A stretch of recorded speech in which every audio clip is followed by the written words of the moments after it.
Surat rahasia Raja Charles yang mengguncang istana. Benarkah masa depan Camilla dalam monarki mulai dibatasi? Di dalam dinding tua istana Buckingham, keheningan seringkali berbicara lebih lantang daripada pengumuman resmi. Namun pada suatu pagi yang disebut-sebut oleh sejumlah pengamat kerajaan sebagai salah satu momen paling menegangkan dalam beberapa tahun terakhir, suasana di istana dikabarkan terasa berbeda. Sunyi yang menyelimuti ruangan bukanlah keheningan biasa, melainkan sesuatu yang berat, disengaja, dan seolah telah dipersiapkan sebelumnya. Menurut berbagai spekulasi yang beredar di kalangan pengamat kerajaan, perhatian para pejabat senior istana tertuju pada sebuah map merah bersegel yang diletakkan di samping meja Raja Charles III. Saat dokumen itu ditandatangani, bukan tanda tangan sang raja yang menjadi sumber kegelisahan. Yang menarik perhatian justru nama yang dikabarkan tercantum dalam isi dokumen tersebut, Camilla. Walaupun tidak ada konfirmasi resmi mengenai keberadaan surat tersebut, berbagai rumor menyebutkan bahwa dokumen itu berkaitan dengan pengaturan masa depan posisi Camilla dalam struktur monarki setelah berakhirnya pemerintahan Charles. Jika benar, maka implikasinya bisa jauh melampaui sekadar persoalan protokol kerajaan. Bagi banyak orang, Camilla telah menempuh perjalanan panjang sebelum akhirnya diterima sebagai permaisuri. Setelah bertahun-tahun menghadapi kritik publik, perbandingan dengan mendiang Diana Spencer, serta sorotan media yang tak pernah berhenti, penobatan tahun 2023 dianggap sebagai simbol penerimaan penuh dirinya ke dalam jantung institusi kerajaan Inggris.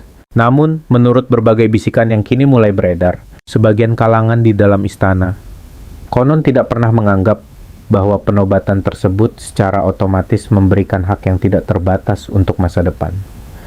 Dalam tradisi kerajaan, mahkota bukan sekadar perhiasan. Ia merupakan simbol otoritas negara, warisan sejarah, dan kesinambungan institusi yang telah berdiri selama berabad-abad. Disinilah ketegangan dikabarkan mulai muncul. Pertanyaan yang tampaknya teknis mulai dibahas secara serius. Apa arti sebenarnya hak-hak yang melekat pada seorang ratu pendamping setelah masa pemerintahan raja berakhir? Apakah hak tersebut bersifat simbolis semata? Apakah hanya berlaku selama suaminya masih bertakhta? Ataukah terdapat kemungkinan interpretasi yang lebih luas yang dapat memengaruhi struktur monarki di masa depan? Bagi masyarakat umum, pertanyaan semacam itu mungkin terdengar administratif dan membosankan. Namun dalam dunia kerajaan, satu kalimat dalam sebuah dokumen dapat menentukan arah sebuah dinasti. Karena itulah, berbagai sumber tidak resmi mengklaim bahwa perhatian sejumlah anggota senior keluarga kerajaan mulai meningkat terhadap isu tersebut. Nama Anne, Princess Royal, sering disebut dalam berbagai spekulasi. Sebagai sosok yang dikenal disiplin dan sangat menghormati warisan ibunya, Elizabeth II, Anne diyakini memiliki pandangan yang tegas mengenai pentingnya menjaga batas yang jelas antara kepentingan pribadi dan aset institusi kerajaan. Di sisi lain, William, Prince of Wales juga disebut-sebut memiliki perhatian besar terhadap kesinambungan monarki yang suatu hari akan diwarisinya. Sebagai pewaris takhta, William menghadapi tanggung jawab yang jauh lebih besar daripada sekadar menjaga hubungan keluarga. Ia harus memikirkan bentuk kerajaan yang akan diteruskan kepada generasi berikutnya. Menurut berbagai analisis yang berkembang, perhatian William bukan semata-mata mengenai individu tertentu, melainkan tentang perlindungan terhadap struktur institusi itu sendiri. Dalam perspektif tersebut, batas hukum dan protokol dianggap sangat penting untuk mencegah munculnya wilayah abu-abu yang dapat menimbulkan konflik di masa depan. Lebih jauh lagi, sejumlah pengamat mengaitkan persoalan ini dengan masa depan anak-anak William, yaitu Prince George of Wales, Princess Charlotte of Wales, dan Prince Louis of Wales. Ketiganya dipandang sebagai representasi generasi berikutnya dari Wangsa Windsor, sehingga setiap keputusan yang diambil hari ini dapat berdampak pada masa depan mereka. Di dalam monarki modern, simbol memiliki kekuatan yang hampir sama besar dengan keputusan politik.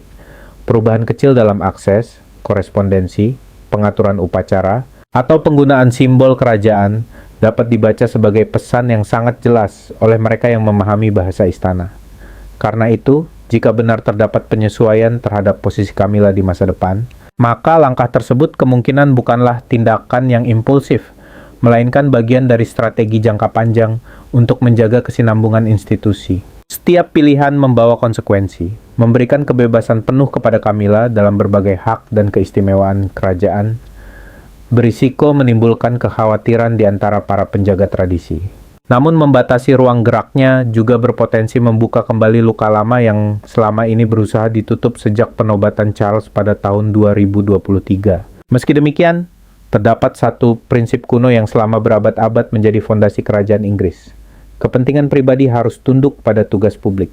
Prinsip itulah yang konon mulai mendominasi berbagai diskusi tertutup di balik tembok istana. Sementara masyarakat masih mengenang kereta emas, sumpah kuno, dan kemegahan penobatan, sebuah cerita lain perlahan berkembang jauh dari sorotan kamera. Mahkota yang tampaknya menjadi simbol permanensi posisi Camilla justru mulai memunculkan pertanyaan baru mengenai seberapa permanen sebenarnya peran tersebut dalam struktur jangka panjang monarki. Situasi disebut mencapai titik penting dalam sebuah pertemuan strategi rahasia yang berlangsung di Clarence House. Pertemuan itu dikabarkan berlangsung dengan pengamanan luar biasa ketat. Bahkan sejumlah staf senior istana disebut tidak diizinkan berada di koridor terdekat selama pembahasan berlangsung. Ketika pintu akhirnya dibuka kembali, beberapa tokoh senior tampak keluar dengan ekspresi tegang. Namun perhatian terbesar tertuju pada Pangeran William. Menurut sumber-sumber kerajaan, ekspresi pewaris takhta itu menunjukkan bahwa sesuatu yang sangat penting baru saja diputuskan. Pembahasan tersebut tidak dimulai sebagai serangan terhadap Camilla. Sebaliknya, semuanya dikemas dalam bahasa yang hati-hati dan formal. Fokus utama diskusi disebut berkaitan dengan perlindungan institusi kerajaan di masa depan. Para penasihat hukum kabarnya diminta mengevaluasi berbagai kemungkinan yang dapat muncul setelah masa pemerintahan Charles berakhir. Mereka meninjau persoalan hak-hak seremonial, koleksi pusaka kerajaan, arsip penting, hingga berbagai hak istimewa yang dapat menimbulkan interpretasi berbeda di masa mendatang. Dalam keluarga biasa, perdebatan seperti itu mungkin hanya menjadi urusan pribadi. Namun dalam keluarga kerajaan, setiap keputusan dapat memengaruhi kesinambungan negara dan simbol nasional. Di antara tokoh yang paling vokal disebut adalah Putri Anne. Selama puluhan tahun, Anne menyaksikan secara langsung bagaimana mendiang Ratu Elizabeth kedua menjaga protokol kerajaan dengan disiplin yang hampir tidak pernah goyah. Bagi Anne, ketidakjelasan bukanlah bentuk belas kasih, melainkan potensi masalah yang suatu hari dapat berkembang menjadi krisis. Karena itu, ia dikabarkan mendorong penerapan apa yang oleh sebagian staf disebut sebagai protokol besi, bukan berupa penghinaan atau konfrontasi terbuka, melainkan sistem aturan yang jelas, dokumen resmi, dan batas-batas administratif yang tegas. Tujuannya adalah memisahkan hubungan pribadi dari otoritas institusional. Pangeran William disebut mendukung pendekatan tersebut, meskipun dengan alasan yang sedikit berbeda. Perhatiannya tertuju pada masa depan. Ia diyakini tidak ingin mewarisi takhta yang masih dibebani persoalan-persoalan yang belum terselesaikan. Jika suatu hari muncul perselisihan mengenai hak-hak tertentu atau kelompok-kelompok yang terkait dengan lingkaran Camilla, maka dampaknya akan jatuh kepada pemerintahannya kelak. Menurut berbagai laporan tidak resmi, Charles awalnya menunjukkan perlawanan. Ia mendengarkan argumen para penasihat, berdiskusi panjang, lalu beberapa kali memilih diam dalam waktu yang lama. Dilema yang dihadapinya sangat manusiawi. Ia harus menyeimbangkan kesetiaan kepada istrinya dengan tanggung jawab kepada institusi yang lebih besar daripada dirinya sendiri. Namun dokumen hukum, arsip suksesi, dan berbagai analisis yang disiapkan. Para penasihat akhirnya mengarah pada satu kesimpulan yang sulit dihindari. Monarki tidak dapat bertahan hanya berdasarkan perasaan atau loyalitas pribadi. Ia membutuhkan struktur yang jelas dan aturan yang tidak mudah diperdebatkan. Menjelang akhir pertemuan, suasana disebut berubah. Apa yang awalnya merupakan perdebatan, perlahan berkembang menjadi keputusan yang tinggal menunggu pengesahan resmi. Anne mendorong garis kebijakan tersebut, William mempertahankannya. Para penasihat menyiapkan jalurnya, dan Charles yang menghadapi tekanan usia, kesehatan, serta beratnya sejarah, mulai memahami bahwa tidak bertindak mungkin justru menciptakan masalah yang lebih besar bagi generasi berikutnya. Namun dampak sebenarnya baru terasa ketika keputusan itu mulai dijalankan. Menurut berbagai sumber istana, perubahan tidak terjadi melalui pengumuman besar atau konferensi pers. Sebaliknya, semuanya berlangsung secara administratif dan nyaris tidak terlihat publik. Akses tertentu mulai berubah. Jalur komunikasi mengalami penyesuaian. Beberapa undangan yang sebelumnya rutin beredar disebut tidak lagi dikirim melalui saluran yang sama. Diskusi perencanaan yang dahulu melibatkan kantor Camilla dikabarkan mulai dialihkan kepada rumah tangga kerajaan lainnya. Sumber-sumber yang tidak dapat diverifikasi secara independen mengklaim bahwa lingkaran terdekat Camilla merasa sangat terguncang oleh pembatasan yang konon tercantum dalam dokumen tersebut. Yang membuat situasi semakin mengkhawatirkan, pembatasan itu disebut-sebut tidak dirancang sebagai langkah sementara atau kompromi politik jangka pendek.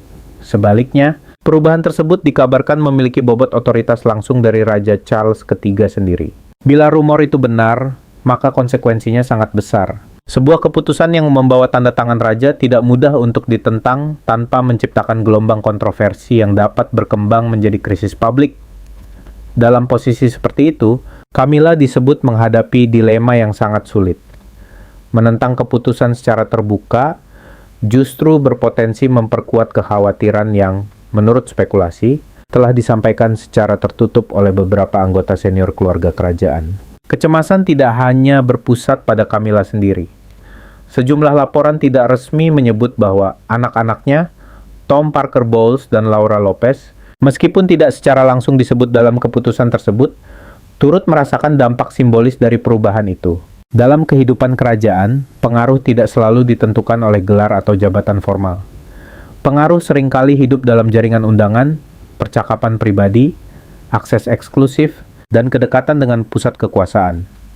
Jika posisi seremonial Camilla memang mengalami pembatasan, maka jangkauan sosial dan simbolis yang mengelilinginya pun dapat ikut menyusut. Apa yang selama ini tampak sebagai tempat yang aman di pusat kehidupan kerajaan tiba-tiba terlihat jauh lebih rapuh.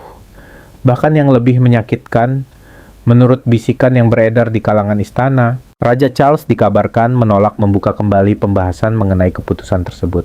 Penolakan itu, jika benar terjadi, mungkin lebih menyakitkan daripada pembatasan itu sendiri.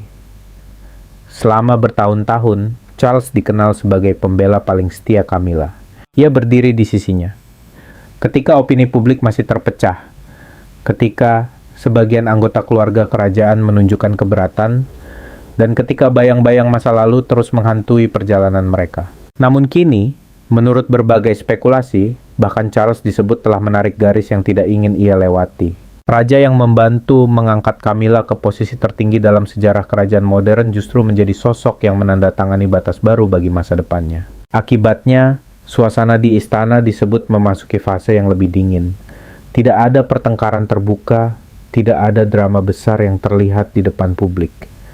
Yang ada hanyalah disiplin, kewaspadaan, dan perhitungan yang semakin ketat dalam setiap langkah. Di balik dampak emosional tersebut, muncul kekhawatiran yang lebih besar mengenai arah masa depan monarki. Sejumlah pengamat kerajaan mulai berspekulasi bahwa peristiwa ini mungkin hanyalah bagian awal dari proses penataan ulang yang lebih luas di dalam institusi kerajaan. Untuk waktu yang lama, Putri Anne dan Pangeran William dianggap bergerak dalam wilayah pengaruh yang berbeda. Anne dikenal sebagai penjaga tradisi yang keras dan disiplin. Sementara William dipandang sebagai calon raja masa depan yang berusaha menyeimbangkan warisan sejarah dengan tuntutan zaman modern. Namun berbagai rumor menyebut bahwa sebuah surat rahasia atau dokumen tertutup justru membawa keduanya ke dalam keselarasan yang belum pernah terlihat sebelumnya. Koordinasi yang disebut berlangsung secara diam-diam itu dikabarkan mengejutkan sejumlah kelompok di dalam lingkungan istana. Peran Anne, menurut berbagai laporan tidak resmi, bukanlah menciptakan sensasi.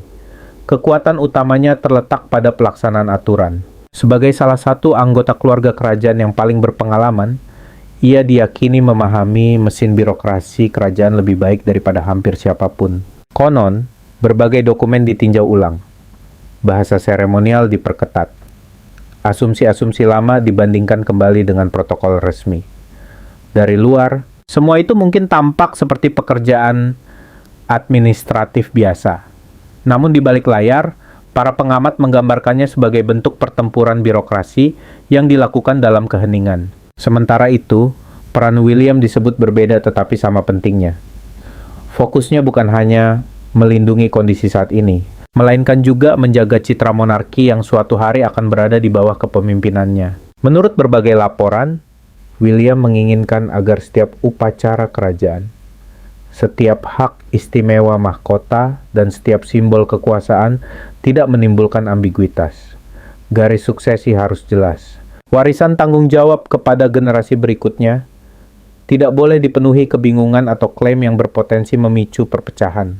Dalam konteks itulah, Pangeran George, Putri Charlotte, dan Pangeran Louis dipandang bukan sekadar cucu raja. Mereka adalah representasi masa depan institusi kerajaan itu sendiri. Beberapa ajudan bahkan disebut-sebut mulai menyebut keselarasan diam-diam antara Anne dan William sebagai kesepakatan para pewaris. Bukan perjanjian resmi, bukan pula deklarasi publik yang dramatis, melainkan pemahaman bersama bahwa pemerintahan berikutnya tidak boleh dimulai di bawah bayang-bayang persoalan seremonial yang belum terselesaikan. Anne membawa warisan disiplin yang diwariskan oleh mendiang Ratu Elizabeth II. William membawa tanggung jawab terhadap masa depan. Bersama-sama, mereka digambarkan sebagai tembok pelindung bagi monarki yang akan datang, kokoh, tenang, dan sulit diabaikan. Pada saat yang sama, berbagai laporan menyebutkan bahwa Pangeran William dan Putri Anne memainkan peran penting dalam memastikan masa depan institusi tetap terlindungi. Fokus mereka, menurut berbagai sumber, tidak resmi, bukan lagi sekadar menangani polemik yang sedang berlangsung, melainkan mempersiapkan era suksesi yang tidak menyisakan ruang bagi ketidakjelasan. Momen yang paling emosional, menurut sejumlah pengamat kerajaan, terjadi ketika istana mulai menyadari bahwa publik perlahan merasakan adanya perubahan besar di balik pintu tertutup. Pada awalnya, semua tampak berjalan normal. Penampilan publik tetap berlangsung. Senyum yang terukur masih menghiasi berbagai acara resmi. Agenda kerajaan tetap dijalankan seperti biasa. Namun, para pengamat kerajaan yang berpengalaman mulai melihat detail-detail kecil yang sulit diabaikan. Ada jarak yang tampak berbeda dalam beberapa kesempatan. Ada perubahan bahasa tubuh. Ada momen-momen yang sebelumnya dianggap rutin tetapi kini tidak lagi terlihat. Bahkan ketidakhadiran tertentu dalam proses perencanaan acara mulai memunculkan pertanyaan. Bagi mereka yang terbiasa membaca sinyal-sinyal kerajaan, perubahan seperti itu tidak pernah dianggap kebetulan. Dalam dunia monarki, posisi seseorang seringkali tercermin bukan dari apa yang diumumkan, melainkan dari apa yang tidak lagi dilakukan. Siapa yang berdiri di samping siapa yang disebut dalam pidato resmi, dan siapa yang perlahan menghilang dari pusat perhatian dapat menjadi petunjuk tentang arah kekuasaan. Berbagai laporan menyebutkan bahwa Camilla tetap mendapatkan perlindungan secara publik.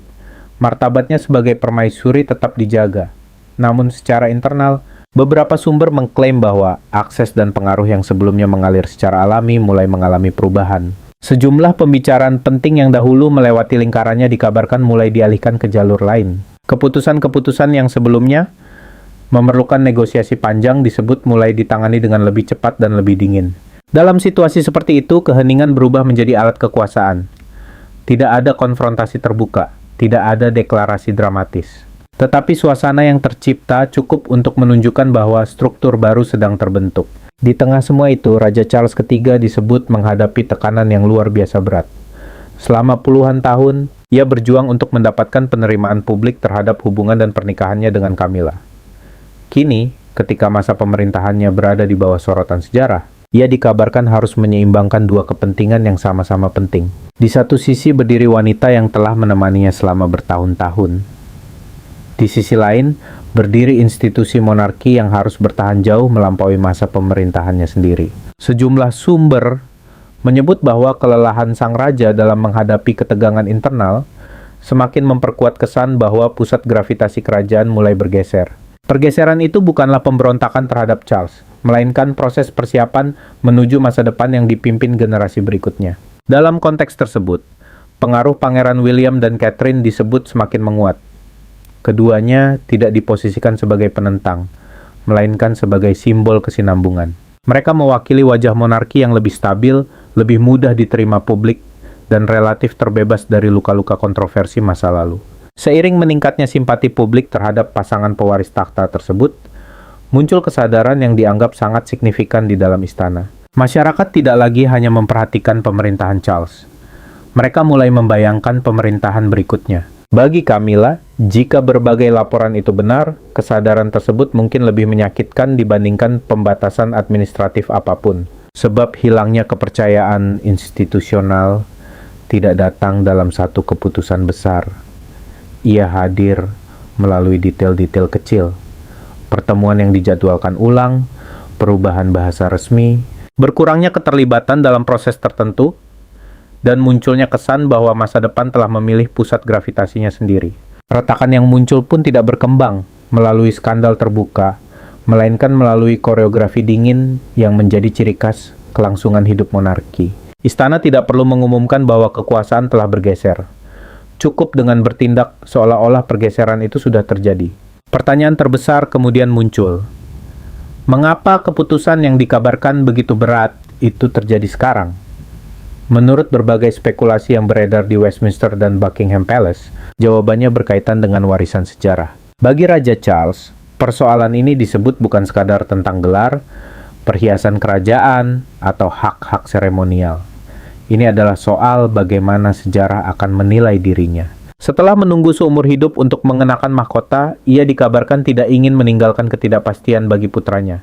Konon, Charles memahami bahwa sejarah tidak akan memberinya ruang untuk kesalahan. Perbandingan dengan mendiang ibunya, Ratu Elizabeth II, dianggap tidak terhindarkan.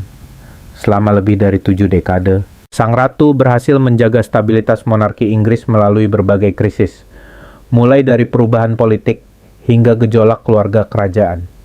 Dalam setiap badai, satu prinsip selalu tampak jelas. Tugas negara harus berdiri lebih tinggi daripada kepentingan pribadi. Bagi Charles, tantangannya berbeda tetapi tidak kalah berat. Ia mewarisi sebuah institusi yang hidup di era media sosial. Ketika setiap keputusan kerajaan dapat menjadi bahan perdebatan global dalam hitungan menit. Di tengah tekanan tersebut, muncul kekhawatiran mengenai batas antara hubungan pribadi dan kepentingan monarki. Menurut sumber-sumber tidak resmi, sebuah dekret tertutup yang ditandatangani Charles dirancang bukan sebagai bentuk hukuman terhadap siapapun, melainkan sebagai langkah perlindungan bagi masa depan kerajaan. Dokumen itu disebut-sebut bertujuan memberikan kejelasan sebelum suatu hari Pangeran William naik takhta. Para penasihat kerajaan yang diyakini mengetahui keberadaan dokumen tersebut kabarnya memandang langkah itu sebagai cara untuk memperjelas apa yang menjadi hak institusi dan apa yang hanya bersifat pribadi. Dalam bahasa kerajaan, perbedaan tersebut sangat penting. Mahkota dapat memberikan kehormatan, tetapi tidak boleh menjadi pintu masuk menuju pengaruh yang melampaui batas-batas yang telah ditetapkan. Namun keputusan seperti itu tentu tidak datang tanpa harga emosional. Laporan-laporan dari lingkaran kerajaan menyebutkan bahwa Charles menyadari konsekuensi pribadi yang mungkin muncul. Orang-orang yang dekat dengan Camilla kemungkinan akan memandang langkah tersebut sebagai bentuk pengkhianatan. Akan tetapi, bagi sebagian penasihat, alternatifnya dianggap jauh lebih berbahaya. Selama bertahun-tahun, berbagai rumor mengenai persaingan internal, tekanan kelompok tertentu, dan ketegangan yang tidak pernah sepenuhnya hilang dikabarkan terus membayangi lingkungan kerajaan. Para sejarawan monarki telah lama memperingatkan bahwa ancaman terbesar terhadap sebuah kerajaan seringkali bukan berasal dari luar, melainkan dari ketidakjelasan di dalam struktur kekuasaan itu sendiri. Charles diyakini melihat bahaya tersebut semakin mendekat. Jika dibiarkan berkembang hingga masa pemerintahan William kelak, konflik yang saat ini hanya berupa bisikan bisa berubah menjadi perpecahan yang lebih serius. Karena itulah tanda tangan pada dokumen rahasia tersebut dianggap memiliki makna yang jauh lebih besar daripada sekadar tinta di atas kertas. Bagi sebagian pengamat, tindakan itu merupakan pengakuan bahwa cinta dan loyalitas pribadi tidak boleh menjadi dasar utama dalam mengelola institusi berusia ratusan tahun. Bahkan, seorang raja dalam momen tertentu harus mengorbankan kenyamanan pribadinya demi tuntutan sejarah. Namun jika dekret itu berhasil mengakhiri satu konflik, banyak yang percaya bahwa ia juga membuka babak baru dalam sejarah Wangsa Windsor. Monarki yang muncul setelah keputusan tersebut disebut-sebut berbeda dari citra penuh kemegahan yang disaksikan dunia saat penobatan Charles pada tahun 2023. Kini suasana yang digambarkan oleh berbagai sumber tampak lebih dingin, lebih disiplin, dan lebih terkontrol. Fokus utama bukan lagi pada simbolisme semata, melainkan pada kesinambungan jangka panjang institusi. Di tengah perubahan itu, William dan Catherine disebut semakin menempati posisi sentral. Mereka tidak lagi diperlakukan sekadar sebagai generasi berikutnya, tetapi sebagai kekuatan stabilitas yang sudah berfungsi sejak sekarang. Kehadiran mereka dianggap mewakili masa depan yang dapat diprediksi di tengah ketidakpastian. Anak-anak mereka, khususnya Pangeran George dan Putri Charlotte, juga semakin sering dipandang sebagai simbol kesinambungan kerajaan. Dalam narasi yang berkembang di kalangan kerajaan, masa depan monarki harus dilindungi jauh sebelum ancaman nyata muncul. Sementara itu, Putri Anne disebut memainkan peran yang sangat penting, namun nyaris tak terlihat. Selama bertahun-tahun, Anne dikenal sebagai salah satu anggota keluarga kerajaan yang paling disiplin. Ia jarang mencari perhatian media, tetapi pengaruhnya diyakini sangat besar di balik layar. Menurut berbagai laporan, Anne menjadi sosok yang membantu memperkuat arah baru yang sedang dibangun. Kekuatannya bukan berasal dari popularitas, melainkan dari pemahaman mendalam mengenai tugas, aturan, dan tradisi kerajaan. Dalam banyak kesempatan, kehadirannya dikabarkan memberikan dukungan kepada Charles, sekaligus mengingatkan seluruh keluarga bahwa perasaan pribadi tidak dapat ditempatkan di atas kepentingan institusi. Bagi Camilla, perubahan itu konon tidak terlihat dramatis di hadapan publik, tetapi terasa signifikan di balik pintu tertutup. Pengaruh tidak selalu hilang melalui kejatuhan yang mencolok. Terkadang ia memudar secara perlahan melalui perubahan akses, berkurangnya kewenangan, dan asumsi-asumsi lama yang tidak lagi berlaku. Istana mungkin tidak pernah menghapus posisinya sebagai pendamping raja. Namun sejumlah sumber meyakini bahwa batas-batas baru telah ditetapkan mengenai sejauh mana posisi tersebut dapat memengaruhi arah monarki di masa depan. Hingga hari ini, misteri mengenai surat atau dekret rahasia itu tetap hidup. Karena satu alasan sederhana, tidak ada penjelasan resmi yang diberikan kepada publik. Justru keheningan itulah yang terus memicu spekulasi. Apakah benar ada dokumen yang mampu mengubah peta kekuasaan emosional di dalam Wangsa Windsor? Tidak seorang pun di luar lingkaran terdalam kerajaan yang dapat memastikan. Namun pelajaran yang muncul dari berbagai rumor tersebut terasa jelas dan keras. Monarki mungkin mampu bertahan dari skandal, patah hati, bahkan persaingan internal. Tetapi yang paling sulit ditoleransi adalah ketidakpastian mengenai siapa yang mengendalikan arah warisannya. Karena itulah, menurut berbagai bisikan yang beredar, Charles memilih kejelasan. Anne memperkuat disiplin. William dan Catherine menerima momentum. Dan Camilla menghadapi kenyataan bahwa mahkota hanya mempertahankan apa yang dianggap sejalan dengan tugas. Pada akhirnya, pelajaran paling keras dari dunia kerajaan mungkin adalah ini.